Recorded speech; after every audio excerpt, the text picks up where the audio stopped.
that is now hanging out there over all of our heads. It's about taxes and regulations that are stifling entrepreneurs from going out and having the confidence that they can hire people and create jobs that in turn create the wealth that will help pay off that debt. It's about having a president of the United States who will quit playing politics with things like a pipeline from Canada to the United States. Oil that's going one of two directions. It's either going west and China will buy it, or it's going to go south for the United States processing and consumption. That's a no-brainer for me. This thing has been studied for 3 years, and I think the President's argument that, well, we just need some more time to take a look at the environmental impact. Mr. President, we've looked at it. It's going to be one of the safest pipelines ever built in history. There are pipelines already going across the Ogallala Aquifer. This is all about responding to an activist, radical environmental wing of his party and listening to them and letting them drive him to make what I would consider to be a really bad mistake if he vetoes that bill that has that pipeline in it, because of the jobs that we need so desperately. There are 13+ million Americans without a job. And until we get jobs created in this country, we can't have the wealth that can help pay off the debt, that helps strengthen America's military, which in turn strengthens our ability to have a strong foreign policy impact. And it all goes back to our economy, though. So I got to ask you, are you better off today than you were $4 trillion ago? Think about that. This president did an experiment with America. He said, if we'll pour this much money, if we'll pour these trillions of dollars into these stimulus programs, we'll get America back to work. It was an experiment that's failed miserably. All it's done is put his life and his future at jeopardy because of the debt that's been created. We must elect a president that has the courage to go in, put a tax system in place, and I put a 20%, I'm not going to sit here and go through all of my programmatic items for you tonight. If you'll look on rickperry.org, and you'll see that 20% flat tax that will be a tax cut across the board for all segments, but it will also give people the confidence that they can risk their capital.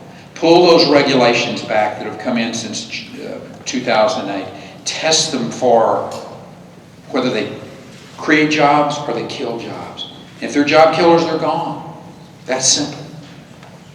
Get America back working again. And for 11 years, I've had that experience of doing that. In a government type of a environment. As the governor of what I will argue is the most successful job-creating state in the nation. And we've done it by keeping the tax burden as light as we could on the job creators, a regulatory climate that is fair and predictable, and a legal system that didn't allow for oversuing. And then try to get out of the way. I want to go to Washington, D.C. for you and try to make it as inconsequential in your life as I can. And one of the ways by doing that is by dealing with the taxes, dealing with the regulations. And that's what this election is not about me. It's never been my purpose in life to be the President of the United States. But I've been so blessed. I mean, growing up in Paint Creek, Texas, and my father served this country as a tail gunner on B-17s in 1944. He flew 35 missions over Nazi-held Germany. To come home, to live in peace, to be married, to farm his little piece of land out there in the corner of Paint Creek.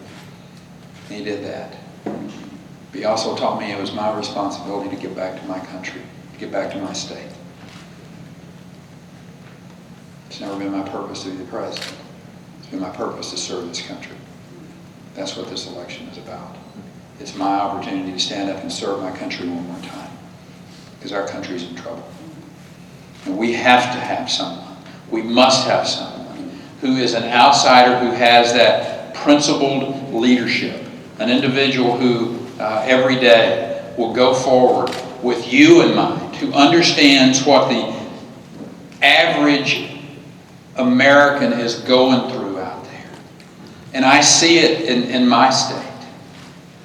And those people who are sitting around the kitchen table tonight, who don't have the dignity of a job, because we have passed so many regulations and we have taxed so much that the entrepreneur out there just stands back and says, I can't risk my capital because I don't know what this Obamacare is going to cost if it's implemented.